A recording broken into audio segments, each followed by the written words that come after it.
Welcome back to the Deep Dive. Today, we are strapping on the Power Glove, metaphorically speaking, and heading deep into the 8-bit era.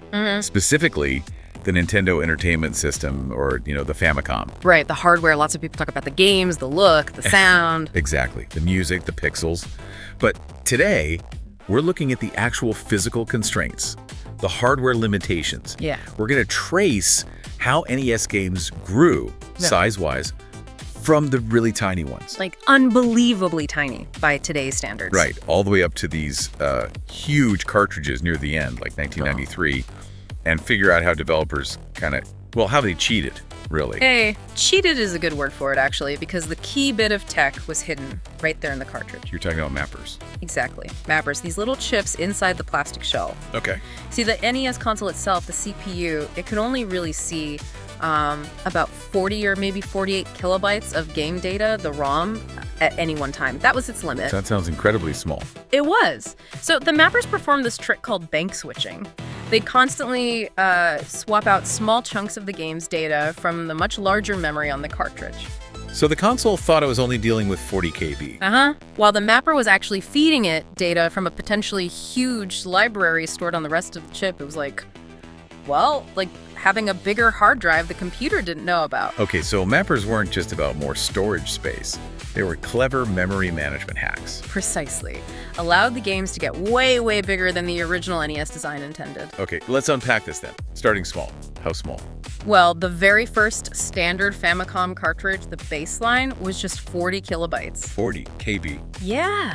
Think about that. A single modern web page, even a basic one, is often bigger than that. And this had to hold an entire game world. Wow, and the first games, they had to fit in them. They did. Your early arcade ports, like Donkey Kong, Popeye. Right, I remember those. Single screen per level, basically. Yeah. No scrolling.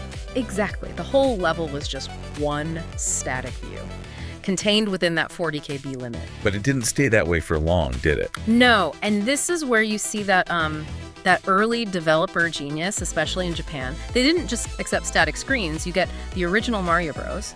Wait, you mean the arcade one, not Super Mario Bros? Correct. Very important distinction. The original Mario Bros. They optimized that thing like crazy. And it had scrolling. It has scrolling worlds, different levels, all crammed into that same 40 KB. It's kind of mind-blowing, actually. Shows how much optimization mattered right from the start. Okay, so if they could do scrolling worlds in 40 KB, why grow? Why not just keep optimizing like madmen? Was it just too hard, too time-consuming? Basically, yeah. I mean, the skill was there, but the time and effort to squeeze every last bite like that, it wasn't really sustainable, especially when players started wanting bigger, richer games. Right, market demand. Developers wanted more room to breathe, to improve the game quality without spending months just on compression tricks. They needed those mappers. So what was the first step up, the first mapper? The first sort of dedicated expansion chip we really see making a difference was the Cinerom mapper. Cinerom, okay. And that pushed the standard size up to 64 kilobytes. So an extra 24 KB.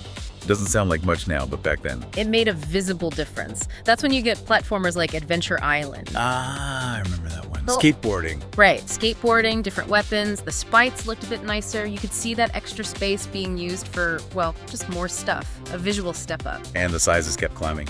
Oh, yeah. The mappers got better at the bank switching, more efficient. Next big jump came with the Anoram mapper. Anoram. Yep, doubled it again, up to 128 KB. Okay, now we're talking. What did 128K get us? Some absolute classics, DuckTales. Ooh! Yeah, the original Castlevania. Yeah. Contra, Run and Gun. That game felt huge. And that extra space allowed for that feeling, Different stages, varied environments, lots of weapons, things you couldn't easily fit in 64K. Okay, so 128 KB gives us more content. What's the next leap? Because I know things got even more complex. Right. The next really big one, and kind of the workhorse for a while, was the MMC1 mapper. That took things up to 256 kilobytes. MMC1, that sounds familiar. Halfway to the famous 512. Exactly. And MMC1 wasn't just bigger, it was smarter. Better memory management capabilities. It became a real industry standard for a good chunk of the NES's life. So what kind of games did MMC1 enable? Oh, loads of major hits. Bubble Bobble, the first Teenage Mutant Ninja Turtles game. Ah, the notoriously hard one. That's the one. And of course, Metroid. with all its secrets and large map. Okay, and you mentioned Contra earlier. There's a story with the mapper there, right? Yeah, the fun little detail. The American version of Contra actually used an earlier, sort of smaller setup, maybe closer to that 128K mark or a less capable 256K setup. But the Japanese version, the Famicom one, it used the proper MMC1 running at the full 256KB potential. You could tell the difference. Apparently, yeah. Little things. Some graphics looked a bit cleaner, maybe ran a tad smoother in places. It was an early sign that it wasn't just about fitting more levels, but how well the game could present them. Right, that difference between just more stuff and better stuff. Yeah. Performance. Exactly. Which leads us perfectly to the next crucial step, the MMC3 mapper. This is where developers weren't just chasing space, they were really going for, like, smoothness and advanced effects. MMC3. Okay, this is the big one for many people. How much space did that offer? That doubled it again, up to 512 kilobytes, a substantial jump. Half a megabyte. Yep. But crucially, the MMC3 chip itself was much more advanced. It had hardware features specifically designed to help with things like smooth scrolling, handling lots of sprites on screen without flicker, stuff that really pushed the NES visuals. Is there a good example of that performance difference? Oh, definitely. Think about Dragon's Lair. Oh god, the arcade conversion. That's rough on some systems. Exactly. If you played the US version, which often used older, maybe MMC1 or similarly 256KB mappers, it was slow, choppy, kind of a slideshow sometimes. I remember that. But the Japanese version, running on an MMC3 chip with that 512 KB, it ran, and I quote one source, like clockwork. Much smoother, much more playable.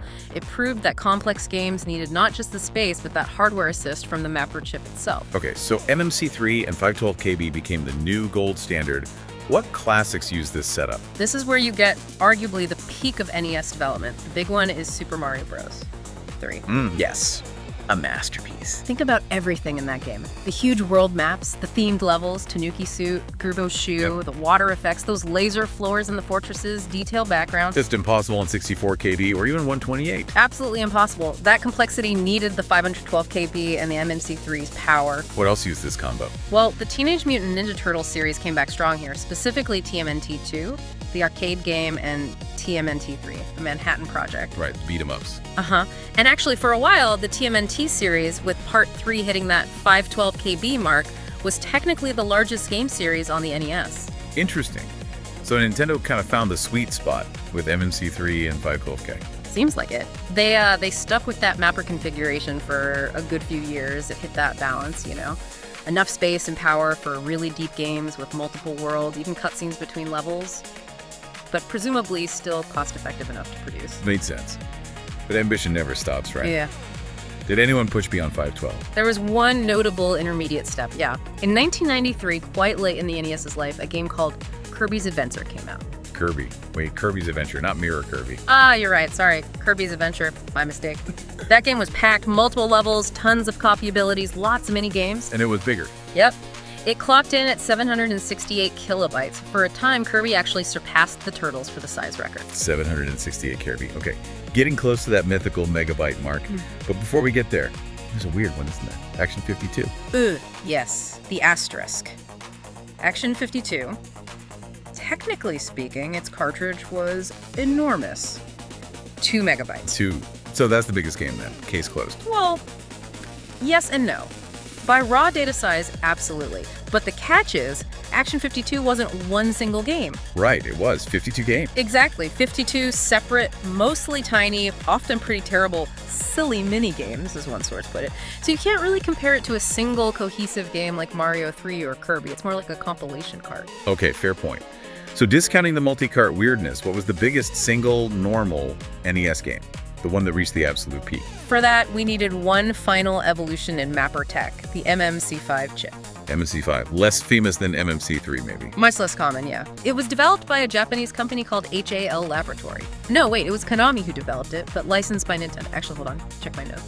It was developed by Nintendo themselves, but used by companies like Koei. Okay, let's recheck the source. It seems it was Koei, known for their simulation games, who developed MMC5 primarily for their own complex titles. It allowed games to reach 1 megabyte. 1 full megabyte. 1 MeB on the NES, that's huge. Double Mario 3. It is 8 times the size of the original Contra on MMC1. This was meant to be the ultimate NES experience.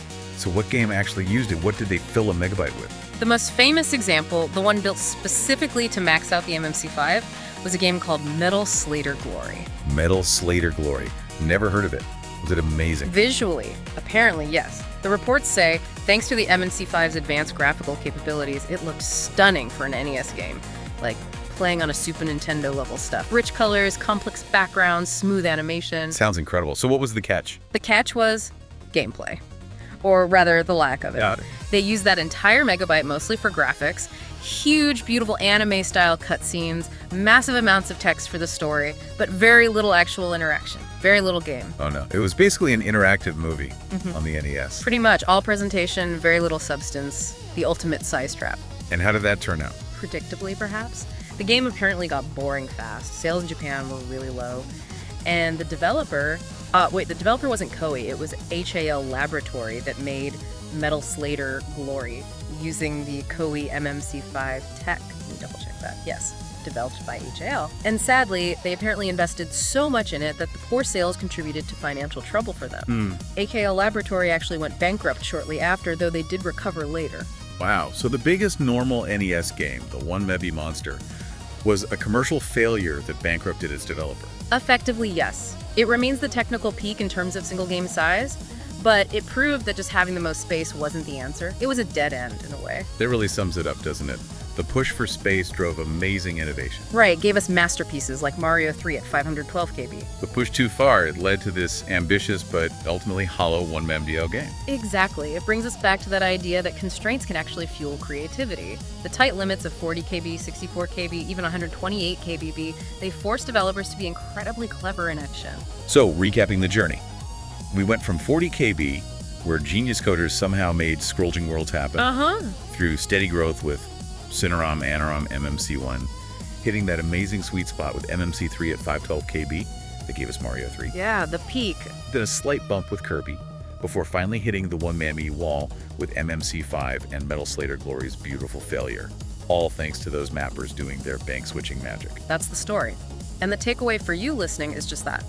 Sometimes, having less space, fewer resources, forces a kind of intense creativity that disappears when the limits are removed. That early NES efficiency is arguably as impressive as the later, larger games. Which leaves us with a final thought for you to ponder. Think about Donkey Kong at 40 KB, a static screen arcade port. Then think about Super Mario Bros. 3 at 512 KB, huge worlds, complex mechanics, tons of secrets. Which one, considering the constraints of its time, required the bigger leap of coding genius? Which game truly represents the heart of NES development? Something to chew on. Indeed. Well, thank you for joining us on this deep dive into the bits and bytes of the NES. We hope you enjoyed digging into the tech behind the nostalgia. Goodbye for now, everyone. Keep exploring. See you next time on The Deep Dive.